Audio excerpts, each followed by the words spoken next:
रहने वाले गड़ा परिवार खुशहाल से अपना जीवन बिता रहे थे। गड़ा परिवार के बड़े बेटे जगत धार्मिक स्वभाव के थे। हमेशा पूजा पाठ करना, भगवान की आराधना करना यह उनका रोज का काम था। जगत की पत्नी राजेश्वरी भी अपने पति की तरह ही धार्मिक और अन्नपूर्णा थी। वह किचन में अपना काम कर रहे थे। अपने पूजा पाठ खत्म करके जगत नीचे आया। राजेश्वरी, नाश्ता तैयार है? जी हाँ तैयार है, आइए। थोड़ी देर में राजेश्वरी ने टेबल पर नाश्ता लगा दिया। दोनों नाश्ता कर ही रहे थे कि बाहर दरवाजे से एक आवाज आई, भैया भाभी मैं आ गया। चेतन को सामने देख जगत और राजेश्वरी दोनों ही खुश हो गए। चेतन मुंबई में पढ़ाई के लिए गया था। अरे चेतन, तुम यहाँ कैसे? ना कोई फोन ना मैसेज। भैया जी पहले बता देते कि आप आने वाले हैं तो आपके लिए कुछ मीठा बनाकर रखती। भाभी आपने जो भी बनाया होगा वह अच्छा ही होगा। अब जल्दी से नाश्ता दो,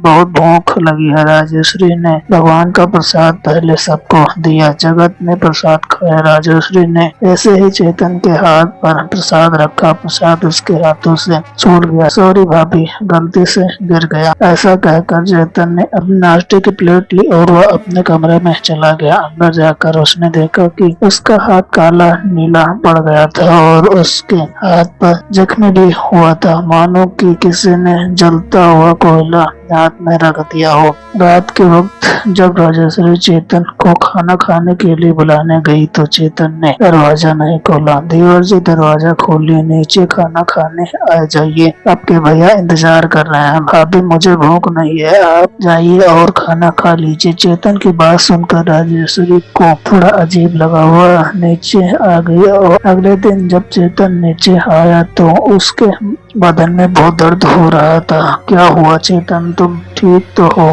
हाँ भाभी मैं ठीक हूँ, सब बस थोड़ा सा दर्द और बदन दर्द हो रहा है। चेतन, जब मैं माँ काली की आरती कर रहा था तो तुम्हारे कमरे से चीख की आवाज सुनी। चीख की आवाज मेरे कमरे से नहीं तो मैं तो बाथरूम में था। हाँ वह टीवी ऑन था, शायद उसकी आवाज आई होगी। आपको? चेतन ने फटाफट नाश्ता किया और वह घर से निकल गया। उसी वक्त उसे एक कॉल आया कि उसे एक बड़ी कंपनी में जॉब ऑफर हुई है और सैलरी भी बहुत अच्छी है। उसने यह खबर अपने परिवार को दी। सब बहुत खुश हुए। अगले दिन जगत को पता चला कि जिस प्रॉपर्टी को वो खरीदना चाहता था उसी प्रॉपर्टी का मालिक उसे चेतन को बेचने के लिए तैयार है, वह भी चेतन की कही कीमत पर। क्या बात है, मेरे तो भाग्य ही खुल गया। अब मैं कुछ भी कर सकता हूँ चेतन पर, जैसे उसकी इच्छाएं हावी हो गई हो। लेकिन वह काला साया, ये मत भूलो कि यह सब तुम्हें मेरी वजह से मिल रहा है। तुम्हें भी मेरी अच्छा पूरी करनी होगी। नहीं नहीं भूला हूँ। उस रात चेतन देर रात तक वापस आया। वह घर के अंदर गया और उसने बैग में से एक पोटली निकाली। उसमें जो राख थी वह हाथ में लेकर घर के हर एक कोने में फूंकने लगा। कुछ पल के लिए पूरे घर में धुआं धुआं हो गया और फिर सब नॉर्मल हो गया। चेतन वापस अपने कमरे में आ गया। तभी उसके पीछे एक औरत का काला साया। तुमने जो कहा मैंने वैसा ही किया, अब तो मुझे छोड़ दो। काले साये की डरावनी हंसी पूरे घर में गूंजने लगी और चेतन के चिल्लाने की आवाज। अगले दिन घर का पूरा माहौल बदला हुआ था। जगत का काली माता के पूजा में मन नहीं लग रहा था। राजेश्वरी का भी पूरा बदन दर्द करने लगा। वह बिस्तर से उठ ही नहीं रही थी। चेतन जब हॉल में आया तो जगत और राजेश्वरी को हॉल में न देख वह उन्हें आवाज देने लगा, भैया भाभी कहाँ हो आप दोनों? तभी वहाँ जगत आ गया। राजेश्वरी को अब तक सोता देख वह कमरे में गया। कमरे में देखा तो राजेश्वरी बिस्तर पर सो रही थी। उसका बदन गर्म आग की तरह तप रहा था। कहीं यह सब उसकी वजह से तो नहीं हो रहा? चेतन के चेहरे उसके भाव बदल गए। उसे ज्यादा घबराहट महसूस होने लगी। जगत राजेश्वरी को हॉस्पिटल लेकर गया। उसी दिन आधी रात को चेतन घर से बाहर निकला और घाटी नाम के शमशान के पास पहुंचा और जोर जोर से किसी को आवाज देने लगा, कहाँ हो तुम? मैं आ गया हूँ, मुझे तुमसे बात करनी है, सामने आओ। तुम ऐसे नहीं कर सकती, यह सब करने के लिए तो मैंने तुम्हें नहीं बुलाया था।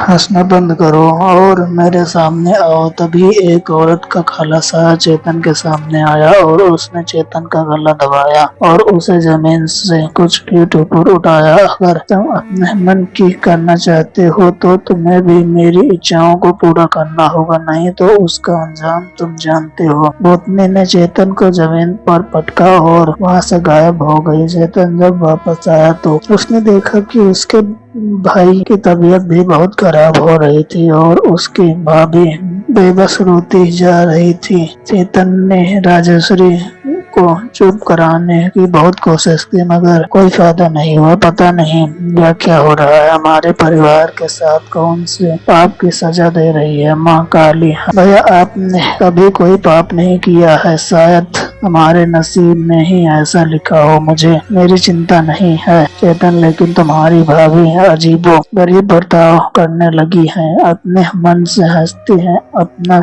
मन से रोती है, कभी भी बीमार पड़ती है, न जाने क्या हुआ है। मुझसे मेरी राजेश्वरी ऐसा कभी नहीं थी। भाभी भी बहुत जल्द ठीक हो जाएंगी, आप चिंता न करें। चेतन को पता था कि जो कुछ हो रहा है उसकी वजह से हो रहा है। कुछ ही हफ्ते में ही बड़ा परिवार की तस्वीर ही बदल गई। हमेशा तंदुरुस्त रहने वाले जगत अब हमेशा मुस्कुराने वाले राजेश्वरी जैसे हंसना ही भूल गई हो। दोनों के चेहरे भी मुरझा गए थे और उस आत्मा की इच्छाएं पूरी करते करते चेतन का चेहरा भी सफेद हो गया था। यह सब मेरी वजह से हो रहा है। मैं ना किसी चीज का लालच करता, ना आज किसी को इतनी तकलीफ होती। अरे वहाँ वो साया आ जाता है। ये रोना धोना बंद करो और मेरी इच्छा पूरी करो, नहीं मुझे छोड़ दो, चले जाओ यहाँ से। गुस्से में उस साये की आंख लाल होने लगी और वो चेतन के ऊपर झपट पड़ी। अगले सुबह चेतन की हालत बहुत खराब हो गई। उसने देखा कि उसके भाई और भाभी ने भी बिस्तर पकड़ लिया। उसे कुछ समझ नहीं आ रहा था कि वह क्या करे। उसे अपनी गलती पर बहुत पछतावा होने लगा।